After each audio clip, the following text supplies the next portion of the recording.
पहले देश में कारोबारियों को जंगल के कानूनों और कानूनों के जंगल दोनों से जूझना पड़ता था। और शायद प्रवीण को याद होगा, जब पिछली बार मुझे 2014 में आप लोगों ने बुलाया था, तब तो मैं प्रधानमंत्री नहीं था, उम्मीदवार के रूप में चुनाव लड़ रहा था और उसके कुछ ही दिन बाद शायद चुनाव होना था और श्री फोर्ट में शायद मुझे बुलाया था। देश भर से व्यापारी आते, लेकिन संख्या बहुत कम थी, क्योंकि स्वाभाविक है यार, मोदी के कार्यक्रम में जाएंगे और फोटो निकाल देगा कोई और पता नहीं कोई मार देगा तो इनकम टैक्स की रेड पड़ जाएगी। तो आने से लोग डरते डरते लेकिन आए थे, थोड़े बहुत आए थे। लेकिन उस दिन मैंने कहा था, याद होगा शायद आपको, और मैंने पहली बार आप ही के मंच पर एक बात कही थी और मैंने कहा था कि एक ऐसी सरकार है देश में जो नए नए कानून बनाने का लिए उछलती है कि मैंने ये कानून बनाया, मैंने वो कानून बनाया, मैंने ठीक ना, ऐसा ही आता था ना पहले कि हमारी सरकार ने ये कानून बनाया, यही कहते रहते थे। मैंने कहा मैं आऊंगा तो हर दिन एक कानून खत्म करूंगा।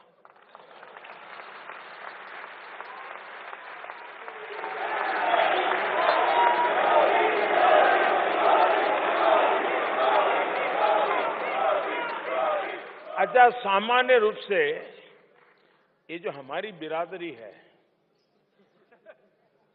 हमारी जो जमात है, उसकी इज्जत ऐसी है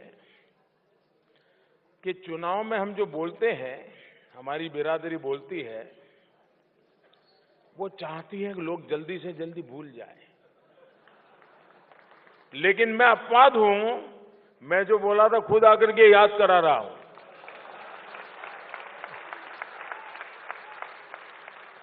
और आपको खुशी होगी,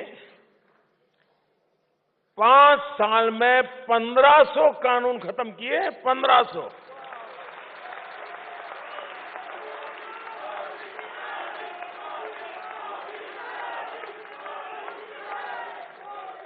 इतना ही नहीं,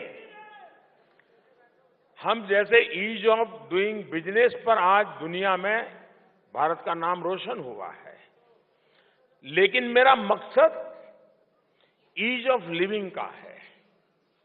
और ईज ऑफ लिविंग का मतलब है देश हमारा, सरकार हमारी और नागरिक को कुछ भी पाना हो तो जद्दोजहद करनी पड़ती है, जूझना पड़ता है, सरकार के सामने हाथ पैर जोड़ने पड़ते हैं।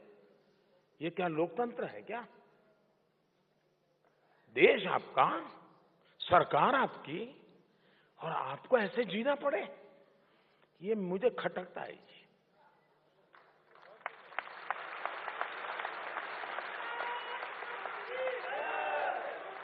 अब आपने देखा हो कि उस दिशा में हम कैसे आगे बढ़ रहे हैं। वैसे भी भरतिया जी बड़ा विस्तार से, बड़े ढंग से, अच्छे ढंग से समझा रहे थे। देखिए, दुनिया भर के फॉर्म आपने देखा हमने खत्म कर दिए हैं, सरलता ला रहे हैं। पहले आपको रिटर्न के लिए दर्जनों फॉर्म भरने पड़ते थे, अब ये घटाकर 3 और 4 पर हम ले आए हैं। पहले हमारे देश में जी ऐसा, ये जो सरकार में बैठे हैं जैसे वही अकेले ईमानदार है, चाहे नेता हो या बाबू हो, ऐसी इंप्रेशन थी, बाकी सब चोर।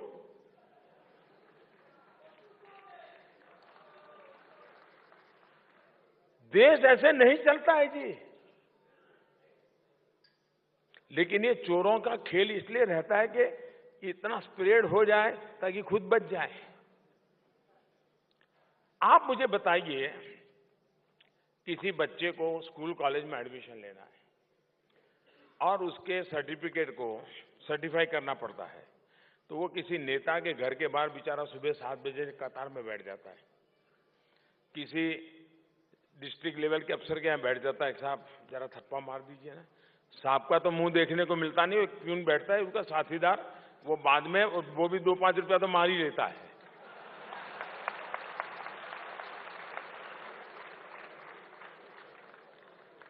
मैंने आके नियम बनाया, किसी के पास जाने की जरूरत नहीं है, आप सेल्फ सर्टिफाई कर दीजिए, लास्ट मोमेंट जाना होगा जब ओरिजिनल दिखा दीजिए। अरे देश के नागरिक पर भरोसा करो भाई।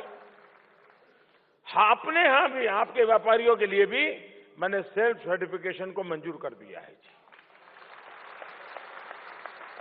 देखिए, इंसान मान सम्मान उसके जीवन में बहुत बड़ी चीज होती है। अब आप देखिए, कभी कभी को लोग कहते हैं, आप देखिए कितना ही बड़ा धनी व्यक्ति हो, उसके घर में किचन में काम करने वाले 50 लोग हो, जो चाहे दुनिया की वैरायटी बना करके उसको खिला सकते हो, पैसे हो, लेकिन किसी परिचित के यहां शादी हो और उसको निमंत्रण न मिले, खाने के लिए कोई न बुलाए, तो उसका नींद उड़ जाती कि नहीं?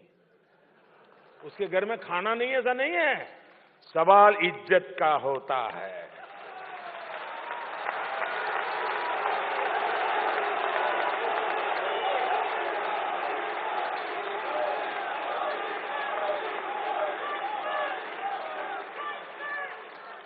हमारे देश में विशेष करके व्यापारी आलम को मान सम्मान और इज्जत देने में, जाने अनजाने में या तो इरादा पूर्वक, सरकारी व्यवस्थाओं में कमी रही है, और उसके लिए जिम्मेवार पुरानी सरकारों का नेतृत्व करने वाले लोग रहे हैं, क्योंकि उनकी सोच में रहा है कि व्यापारियों को गाली दो, बाकियों को खुश कर लो। ये तरीका बन गया। अब छोटी छोटी गलतियों के लिए कोर्ट नहीं जाना पड़ेगा, बल्कि इन्हें अब अपनी आसान प्रक्रियाओं में सुधारा जा रहा है। सेल टैक्स में ऑनलाइन प्रक्रिया से फॉर्म भरने का झंझट खत्म हो गया।